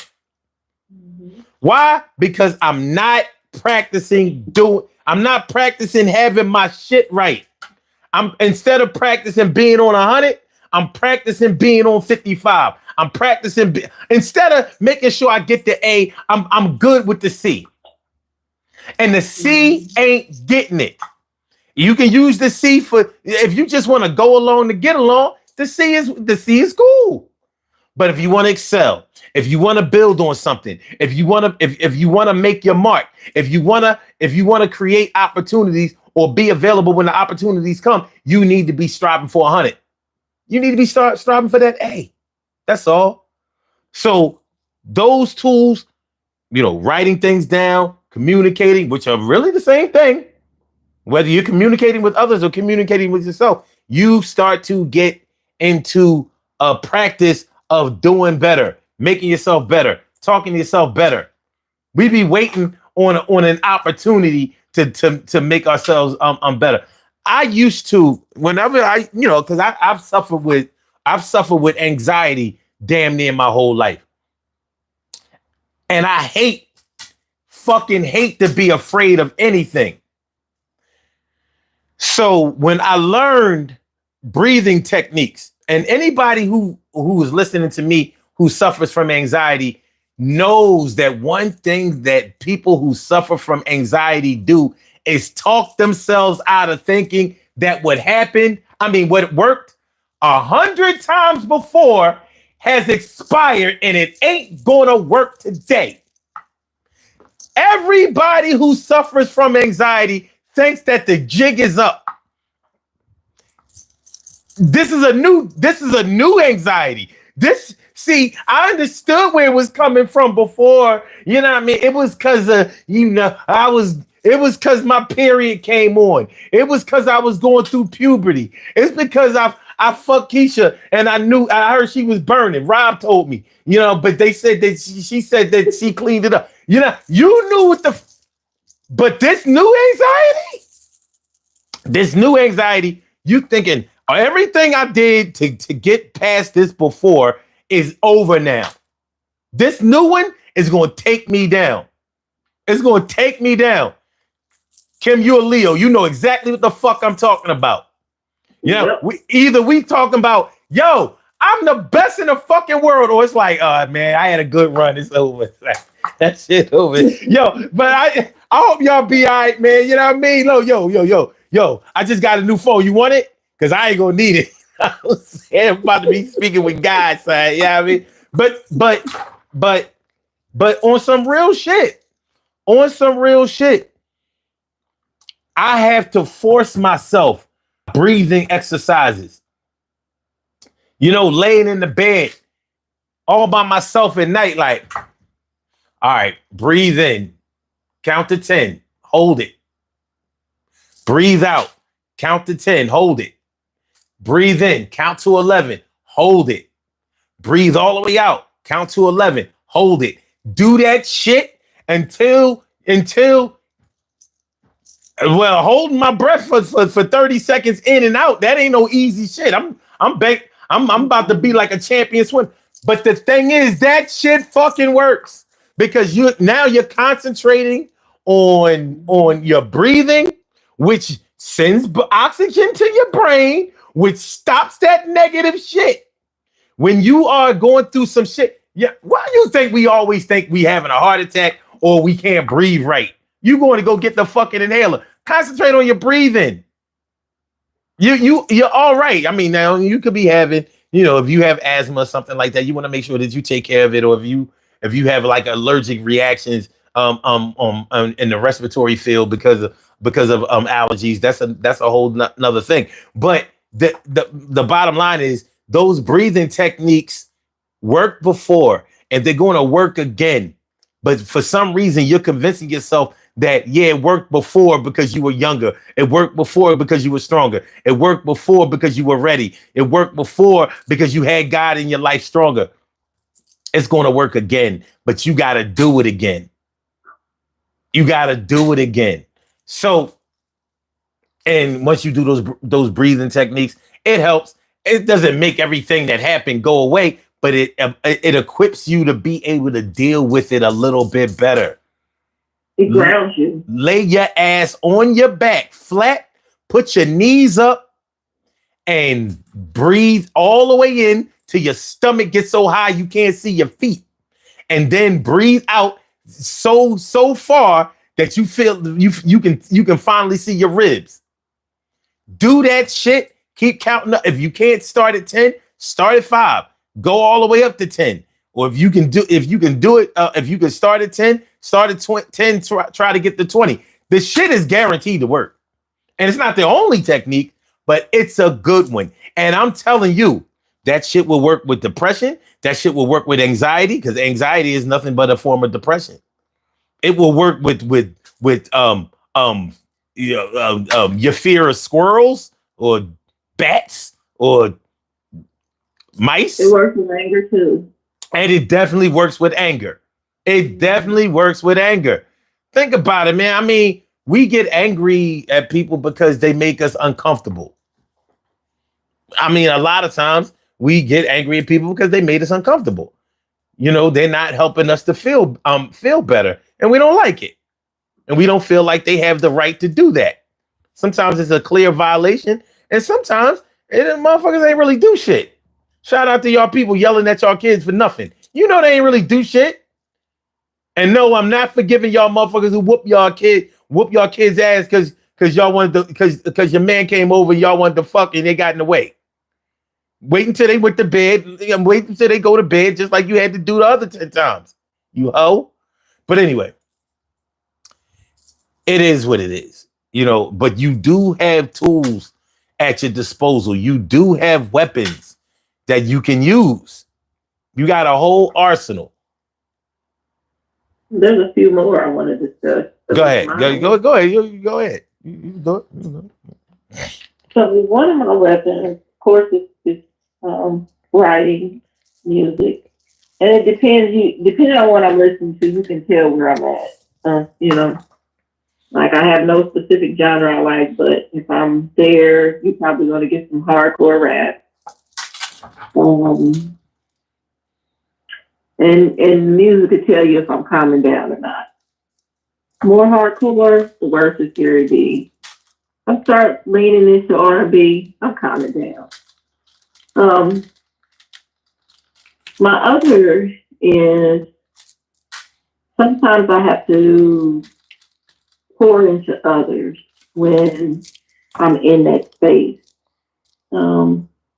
So if I'm in that zone where my demons are getting ready to roll, then I have to force myself. And it's not that it's not my natural nature or anything, but I I'm in overdrive where I have to pour into others. That's where I'm like, okay, who in my circle could use a love bomb right now? That's when I go into overdrive to let me love on my people. Let me use my other nature to fight against this one over here. This dark one is like, hey, let's do this. Let this other side be like, get love bomb everybody. So like today, my neighbor is having a tough time, so I made it my business to pour into her. Not that I'm in a dark place today, but just because she's feeling one. So when I'm in that place, I have to stop sometimes and remember that. And that helps me. Once I start love bombing somebody else and I see that they're okay, it brings me a sense of calm. Mm-hmm. So that's one of my weapons. You know, when you said about sex earlier, I remember in my 20s and 30s, that used to be one of my weapons until one of the boyfriends was like, look, you are too aggressive and I don't want to do this anymore because it's like you don't even like me. And I had to hear that. Don't laugh though, because it wasn't fair. I'm sorry. I'm sorry. And I had to really get my shit together after he sat me down and had a conversation. Like, you can't take everything out on me. You are harming me, and I can't do this with you. And I was like, that, you for real? You know, I have to work on that. I don't that anymore. But now with, you know, like I said, writing music and work. When I'm super aggressive at work, that means I am not in the best zone now. Not to be mistaken, because I work all the time. Anyway, when I'm manic about work, that means something is happening in my world that is not making me happy. Get considered uncomfortable. Yeah. And that's waking up that other girl inside. So I have to really focus on work stuff. And that's probably when my clients get their best whatever is when I'm in that mode. Okay. Like Mary, when she used to be sad, that's when she gave us the best music. Man, yo. When she started getting happy, I was like, this shit suck. Yo, if somebody don't whoop her ass or something, you know what I'm saying? She need death in her. She need a death. Somebody die on Mary. I'm sorry, yo. But I'm just saying. That pain music, yo. I'm saying. That shit was banging. That's why I said I need her and KC to get back together, because I need another day in my life. So I need another fucking my life. All right, let me have the other but that's the whole thing. I understand. First of all, I commend you, son, for letting me and Kim know that by letting out our demons and talking that it's also it's a refreshing thing, and that's also helping benefit us. It also could be helping benefit people on the live stream, because maybe they're not able to talk about what we're able to talk about. So thanks for that. But at the end of the day, it's like one thing I had to tell my boy this before. He was like, man, you need to go out. You need to do this. You need to do that. I said, let me just break it down to you. There's certain things, no matter what you do, when you're going through what you're going through, whatever demons you're going through, whatever things that you're going through in life, you can go out and party, laugh, giggle, chuckle, drink, have the best night of your life. But when you come home, you're still in your own head. You're still in your own fucking head. And it's the same thing with anything. No matter what, like, I can get on here and laugh, giggle, and chuckle the whole time on every conversation we have, but nobody would never know until today of my demons. Because if I'm not able to speak, I think that if you can't talk them out and you keep everything bottled in, at some point in time when you release it, it's going to come out in the worst way possible. Mm-hmm. Whether you're going to hurt somebody, whether you're going to hurt yourself, whether you're going to hurt somebody and hurt yourself. It could be your own kids. It can be your own kids. It can be your wife. It can be your girlfriend. It can be a brother or sister.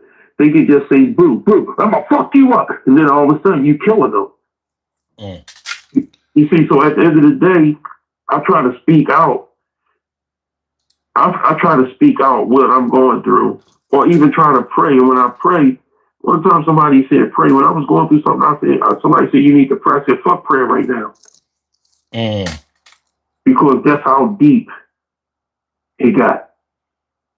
You see? And everybody doesn't understand that when you say that. They think you're being blasphemous when you say that. You know, and it's nothing against God. It's just, come on, when I say you can't pray everything away, you can't Jesus people to death, I mean that wholeheartedly, because everybody's not in a space to hear that all the time. Of course we know that. Anybody who was raised in a family that's Christian or Catholic or any kind of denomination, anybody who was born in a family where people went to church and you grew up going to church, we know we need to pray. No one is ever saying we don't. But sometimes that is not it. And I don't know about nobody else, but I know my God didn't design me this way to think that's the only answer. That's the only way to do it. There is other parts of the dynamics of people and humanity where that is not the only answer. It doesn't work for everyone. And it doesn't mean someone is blasphemous. It doesn't mean we are going against God. It just means that I need something else. There's another something else that has to work. When death happens, I don't tell people, and I tell them honestly, I am not going to Jesus you with this. I cannot Bible you with this. But what I'm going to tell you, if you need to scream, find you someplace and fucking scream. If you have to cuss a nigga out, do that shit. Do whatever you need to do to release, because grief will eat you up. And I am a witness of it. Grief will eat you up.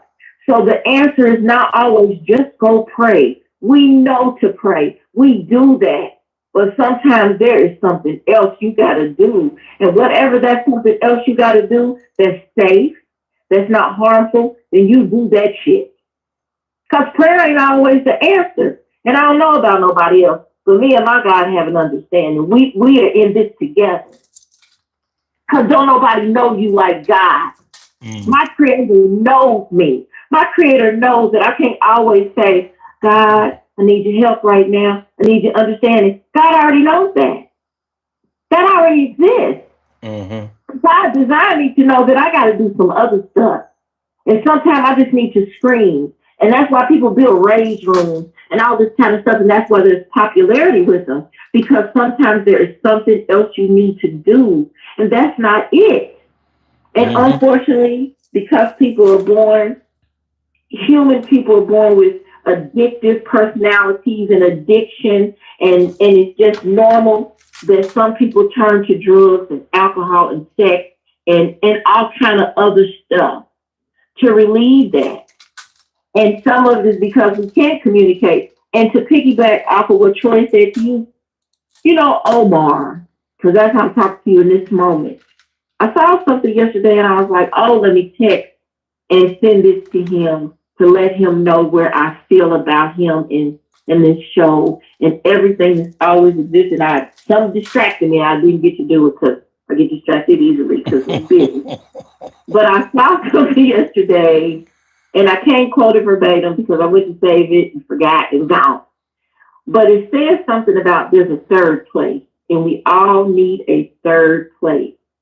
So that third place is where we can go when we feel safe to be who we are, and we feel safe to say what we need to say, and we feel safe to be expressive when the first place says no, it's taboo to be this here, and the second place says no, this is unprofessional to say this here, and there's that third place where you can go and you can sit and you can just be you. It is the place the Mad Hatter created in the story of Alice in Wonderland, where all the weirdos could go and just be as weird as they are. And it was safer. And that's what you have created since the Sun 752 show, since the planet, since the beginning when I met you. You have always created a third place. And I don't think we ever recognized it. But in this moment, and yesterday definitely. But in this moment, that's what this is. This is the third place. And I don't think it's just for you and Troy and I. I think it is the third place for everyone who comes here on a regular basis. And for anybody else out there who feels like, well, he's only got these many followers, fuck you. This third place has been designed for the people who need it, the people who want it, the people who find it as their space to come to and listen and get what they need and fill up on it and walk away and they are satiated. This is the third place for them. So fuck anybody who comes here and is like, oh, they not talking about nothing. Oh, they not this. This is a space where we can come and laugh and cry and talk. Go ahead, Troy. It's like, no. Yeah. Thank you, my friend. That's the whole thing about it. That's the whole thing about it. Tagging niggas in. She up there trying to bring people emotions even more out. Goddamn. Turn me into a picture of this damn phone. Oh my God. But hold on. Before you can start, Troy, I really, before we get out of here, I really want to, I want to talk about the reason that the demons that we let win, because this is not an easy concept to understand. You know what I mean? And it's not always about giving up. It's not always about being defeated. It's not always about just not caring. Sometimes psychologically, we may feel like we're being fair by letting some of the demons win. And I don't think that that's fair, because there shouldn't be any demons. First of all, you shouldn't have to fight your demons fairly. You know what I mean? Because they didn't come to you under fair circumstances. And the other thing is the demons that are being allowed to exist or win, they shouldn't be allowed to do that. They shouldn't be allowed to do that, because our lives should, in every living thing's lives, the biggest struggle is to maximize pleasure and to minimize pain. And that's down to the smallest microscopic amoeba all the way to a whale. And ain't the whale like the biggest mammal or the biggest animal? Like, it's a whale, right? And then elephant is next, right? Okay. So, all right. So yeah, all living things, and this is one of the reasons why I love studying animals, because animals know. They know that they look, I'm just looking for food, shelter, sex, sleep. I'm out of here. You know what I mean? Maybe I'll play if some predators ain't around, but the predators are not what I'm looking for. The predators are they demons. So, speaking of demons and winning, I'm going to ask this. This is a deep question. I want y'all to really think about it before y'all answer it. Do you think that there's a difference between internal demons and external demons?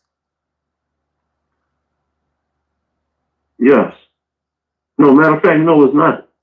I think that's why I said think about it for a minute, because I think they're one and the same, but the internal ones are the ones that hurt the most, because no matter how much you try to release, how much the ones that's on the outside can't really, because on the outside you can cover up.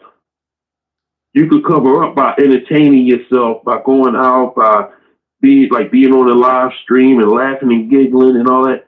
But the ones that's inside in you are the ones that do you the most harm. The ones that do you the most harm are the ones that say, like when I first came on and I heard you were saying, I'm talking about the demons that's in your head and in your heart.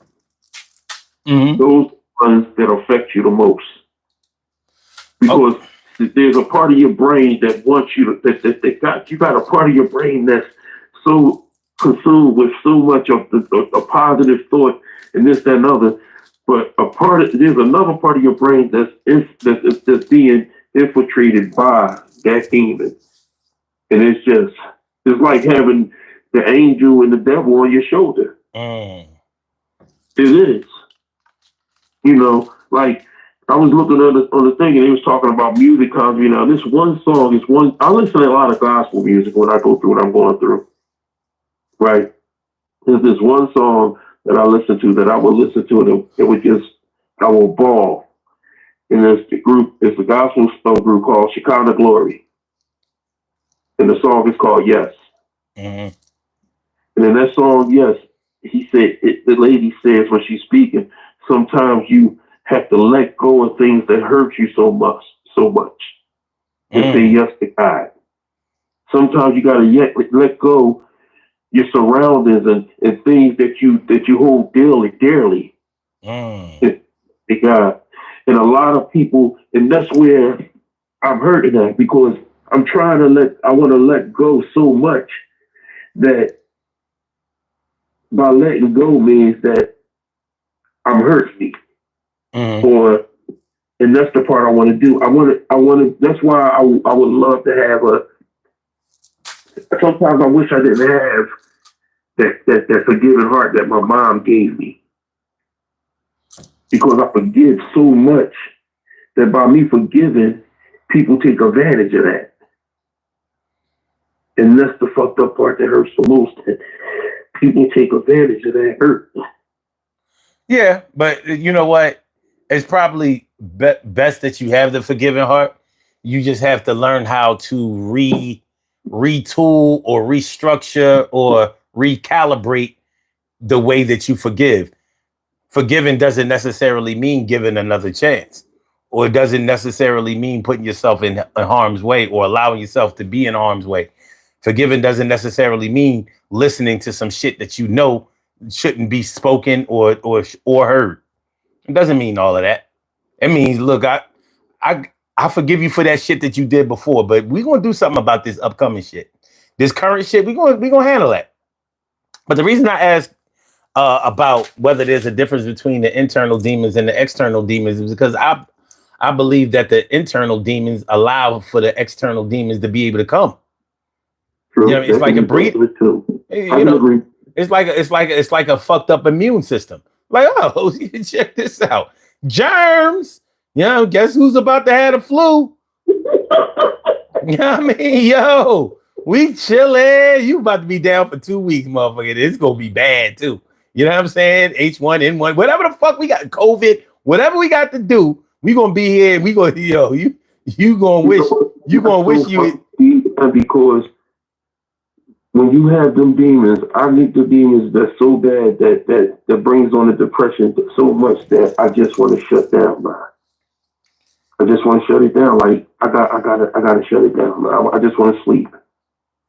I want to sleep. If I wake up at 8 or 9 in the morning and that demon hit me, I want to sleep. If it's on a Tuesday, I want to sleep until Wednesday. I understand, but just remember, you gotta wake up, and when you wake up, the shit that you went to sleep about will still be there. So see, son, the thing you just said is the thing that fucks with me. Do I really want to wake up? Well, we're gonna talk about that. We're gonna talk about that at a different time, and maybe even on a different day. But it's 4 o'clock. I mean, it's 4:30. I mean, it's 3:30. And you know what time it is. It's 3:30. Look, I got a battle rap event that's about to come on. I ain't missing that shit. I paid $50 for it. Who rapping? Who battling? I know, you didn't tell us. Easy the Block Captain. It's his event. It's called Pray for My Enemies. It's actually taking place in Philly, but I ain't going. I can't be around them battle rap ass, violent ass, weed smoking, standing up for 8-hour ass niggas. But I'm about to watch it on this pay-per-view.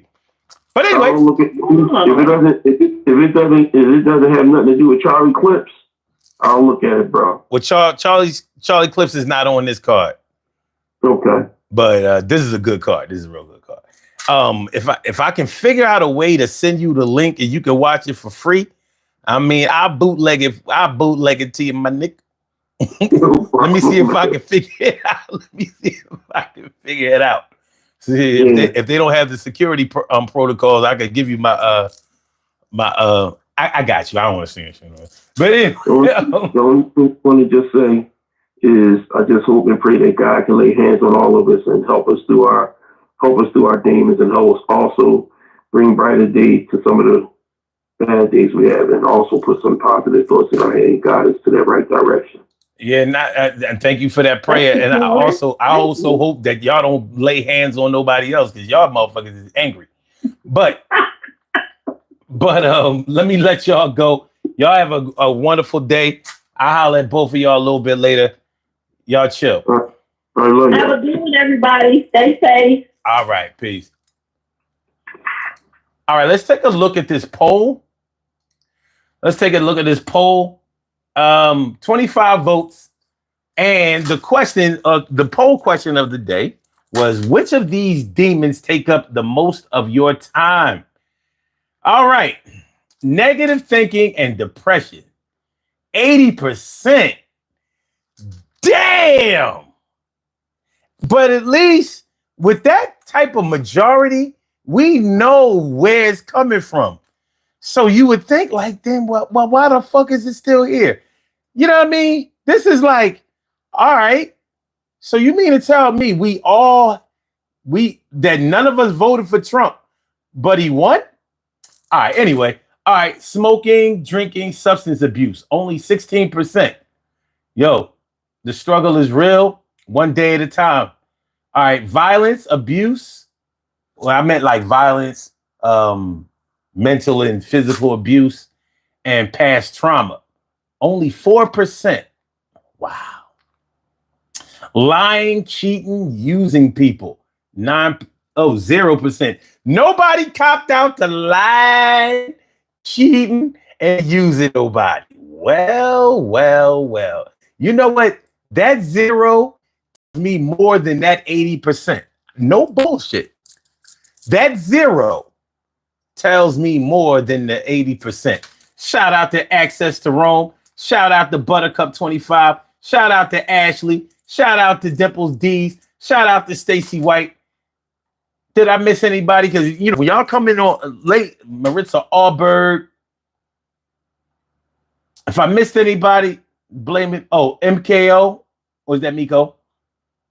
And Beans and Cornbread. Beans and Cornbread. What a dope ass name. Beans and Cornbread. Yeah. That's what's up. Thanks for the subscription. Let's do these birthday shout outs. We have some birthday shout outs to do. Some people were born on this glorious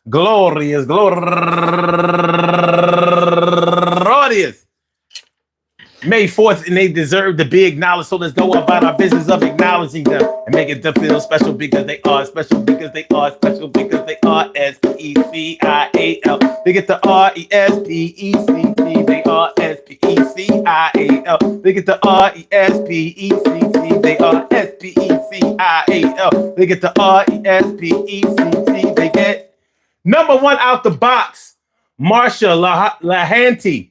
Happy birthday. And also Aaron Pender. Happy birthday. And Latif Bey, my man Latif Bey. And Unspeakable Joy. Sage Marie. Blue. Tanisha Salmon. Katiana Desir. Emmanuel Stephanie Kim. And I imagine it's really Kim Stephanie Emmanuel. And last but not least, Dixon Canterbury. Which that's not his real name or his picture. But nonetheless, from what I understand, he's a good dude. I want to say happy birthday to all y'all. And I hope that today finds you all a good health, happiness, mind, body, soul, and spirit. And that goes out to each and every person out there born on this glorious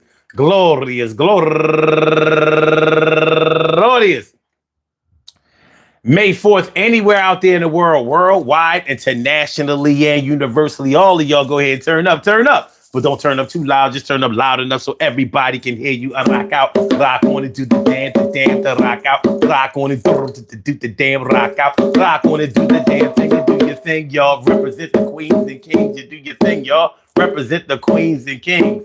Good things happen to those who wait. Great things happen to those who grind. And anything can happen to those who go for theirs. So go hard, go for yours, and remember, man, fighting your demons costs more than furniture from Siemens. I know the Siemens is not no more. So you go to plan again and raid more. So what I'm saying is, if you think being broke costs a lot, then you don't understand the gifts that a nigga got. Yo, some people out here been shot, stabbed, and maimed, and still remain the same. Going back the same old game that took them down before. Many gangsters are depressed, and that's for damn sure. But they don't know how to express that shit. And so all they do is say, yo, fuck the cops and the bitch. Well, you ain't gotta live your life. You can have 3 kids, a dog, and a wife, Volvo station wagon, white picket fence, and still commence to do the best things, get you big and immense. Hey, yo, I hope the best for all of y'all. I can't fix every problem y'all got, but I'ma pray for all of y'all and stand tall, 10 toes down. I hope that tomorrow at 2 a.m. you be around. We gotta have a little talk, gotta have a walk. Take a walk with me. Listen to something. Yes, communicate and see if we can be better than before we was. Yo, I consider you a brother or at least my cousin.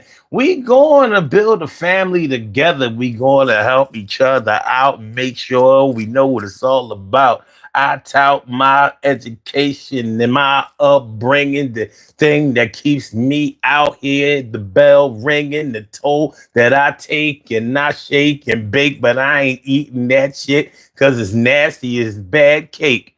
All right, anyway, y'all. Peace to all my day ones, my everydays, and my brand news. I love y'all to death. Resuscitate y'all. Love y'all right back to life. We will be back tomorrow night, 2 a.m. That's Monday going into Tuesday at 2 a.m. Eastern Standard Time. So make sure y'all come on through because you know how we do. Said, come on through because you know how we do. Like I said, peace to all my day ones, my everydays, and my brand news. I love y'all to death. Resuscitate y'all. Love y'all right back to life. Hit the like button, share the show, subscribe to the channel if you haven't subscribed to the channel. And what? Peace, y'all.